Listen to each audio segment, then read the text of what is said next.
Reserve bank of India ఆంక్షల కారణంగా అయితే దేశీయ ఫిన్టెక్ దిగ్గజం ఏదైతే పేటీఎం ఉందో ప్రస్తుతం అయితే తీవ్ర ఇబ్బందులు పడుతోంది. ఇది కాస్త ప్రత్యర్థి ప్లేయర్స్కి అయితే వరంగా మారిందని చెప్పొచ్చు. కొన్ని వ్యాపార సంఘాలు కూడా పేటీఎంను వీడి మరో ఆప్షన్ చూసుకోవాలని చెప్పడంతో కూడా ఇతర సంస్థల్లోకి కస్టమర్ల ఇన్ఫ్లో పెరిగినట్టు కూడా ప్రస్తుతం అయితే నివేదికలు వెలువడుతున్నాయి. సో ప్రస్తుతం పేటీఎంలో కొనసాగుతున్న సంక్షోభం సహా పేమెంట్ బ్యాంక్ అంటే యూపీఐ ఖాతాల విషయంలో వినియోగదారులు కొంత భయపడుతున్న పరిస్థితి. ఇదే సమయంలో వాల్మార్ట్ యాజమాన్యంలోని ఫోన్పే కస్టమర్స్ బేస్ విపరీతంగా పెరిగినట్టు తెలుస్తోంది. సో పేటీఎంకి ప్రత్యామ్నాయాల కోసం వెతుకుతూ ఉన్నారు. సో కొన్ని రోజులుగా వినియోగదారుల సంఖ్య కనీసం 15 నుంచి 20% ఎక్కువగా ఉన్నట్టు గణాంకాలు కూడా చెప్తున్నాయి. సో వేరే వేరే యాప్స్కి షిఫ్ట్ అయిపోతున్నారు కస్టమర్స్ అంతా కూడా. పేటీఎం పేమెంట్స్ బ్యాంక్ సేవలు నిలిపివేయడానికి ఫిబ్రవరి 29ని ఆర్బీఐ అయితే చివరి తేదీగా అంటే డెడ్ లైన్గా చెప్పింది. కాబట్టి గడువు సమీపిస్తున్న కొద్దిగా కూడా ఫోన్పే యాప్ ఇన్స్టాలేషన్స్ మరియు లావాదేవీల్లో మరింత వృద్ధి కనిపిస్తోంది, అంటే పెరుగుదల కనిపిస్తోంది. చాలామంది ఫోన్పే ఈ డిఫరెంట్ పేమెంట్ మోడ్స్ని ఎంచుకుంటున్నారు. సో ఒక నివేదిక ప్రకారం అయితే ఇది కూడా వెలువడుతున్న పరిస్థితి కనిపిస్తోంది.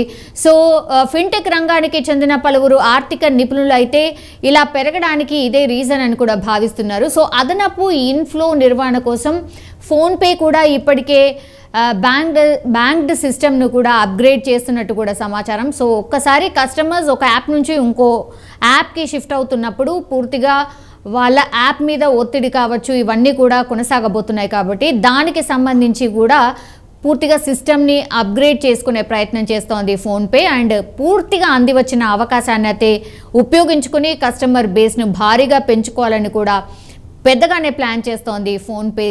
అండ్ ఇట్లాంటి వార్తలే ఎక్కువగా వినిపిస్తున్నాయి. సో వివిధ రకాల ప్రచారాలతో వినియోగదారులు అండ్ వ్యాపారులను అట్రాక్ట్ చేసే ప్రయత్నం కూడా చేస్తోంది. ఆన్ బోర్డ్ చేసేందుకు కూడా సిద్ధమవుతోంది.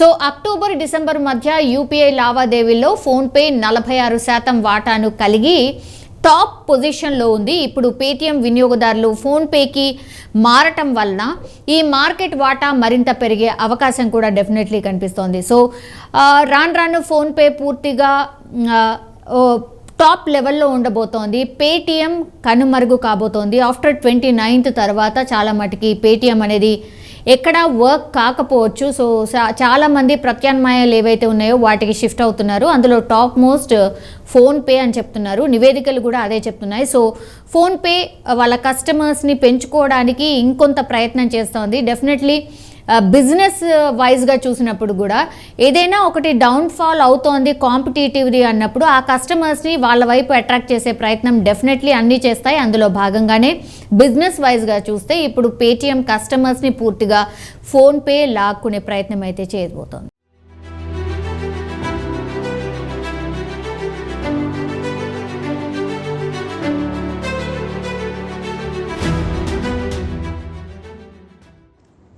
పేటీఎం పేమెంట్స్ ఏవైతే జరుగుతాయో సో ఆ బ్యాంక్ లైసెన్స్ని కూడా రద్దు చేశారు అన్నటువంటి వార్త అయితే ఇప్పుడు చక్కర్లు కొడుతోంది. సో పేటీఎం పేమెంట్స్ బ్యాంక్స్ ఇప్పటికే ఆంక్షలు విధించింది ఆర్బీఐ. సో తాజాగా ఆ సంస్థ లైసెన్స్ రద్దు చేసే దిశగా యోచిస్తున్నట్టు కూడా సమాచారం అంతోంది. సో ఏవైతే లావాదేవీలు జరుగుతున్నాయో దానికి సంబంధించి విధించిన dead line March 15th. So ఆ డెడ్ లైన్ ముగిసిన అనంతరం దీన్ని అమల్లోకి తేవాలని కూడా భావిస్తోందట. సో త్వరలోనే దీనిపై ఒక ఫైనల్ డిసిషన్ అయితే తీసుకోబోతున్నట్టు కూడా వార్తలు వస్తున్నాయి. సో పేటీఎం పేమెంట్స్ బ్యాంక్ అకౌంట్ల బదిలీ కావచ్చు, గడువు పెంపు వంటి మినహాయింపులకు ఆర్బీఐ కూడా నిరాకరించింది. సో కొంత టైం కావాలి, గడువు పెంచండి అన్నటువంటి రిక్వెస్ట్ పేటీఎం తరఫున చేశారు, కానీ ఆర్బీఐ దానికి ఒప్పుకోలేదట. సో డెడ్ లైన్ ఏవైతే ఉండిందో March 15th ఏదైతే డెడ్ లైన్ ఉండిందో అదే మీకు లాస్ట్, ఇంకా అప్పటి వరకే మీ ప్రాసెస్ అంతా ఫినిష్ చేసుకోవాలి అన్నటువంటి మాట స్పష్టంగా ఆర్బీఐ తెలియజేసిందట. సో పేటీఎంకి ఇంకింత కష్టాలు పెరిగాయి అనుకోవచ్చు. సో పేటీఎం పేమెంట్స్ బ్యాంక్స్ ఏవైతే ఉన్నాయో వాటి లైసెన్స్ను కూడా రద్దు చేసే దిశగా అడుగులు పడుతున్నట్టు స్పష్టమవుతోంది. సో కంప్లీట్గా ఈ యాప్ ఇంకా ఆల్మోస్ట్ కనుమరుగయ్యే అవకాశాలే కనిపిస్తూ ఉన్నాయి. కస్టమర్లకైతే ఆల్రెడీ డెడ్ లైన్ ఫిబ్రవరి 29. సో దాని లోపల ఆ ప్రాసెస్ అంతా ఫినిష్ చేసుకోవాలి. పేటీఎంలో ఎవరైతే ఉంటారో వాళ్ళందరూ కూడా వేరే వేరే వైపు ఆల్రెడీ వెళ్ళిపోతున్నారు కాబట్టి మరి పేటీఎంకి ఇంకిన్ని కష్టాలు పెరిగాయి అనుకోవచ్చు.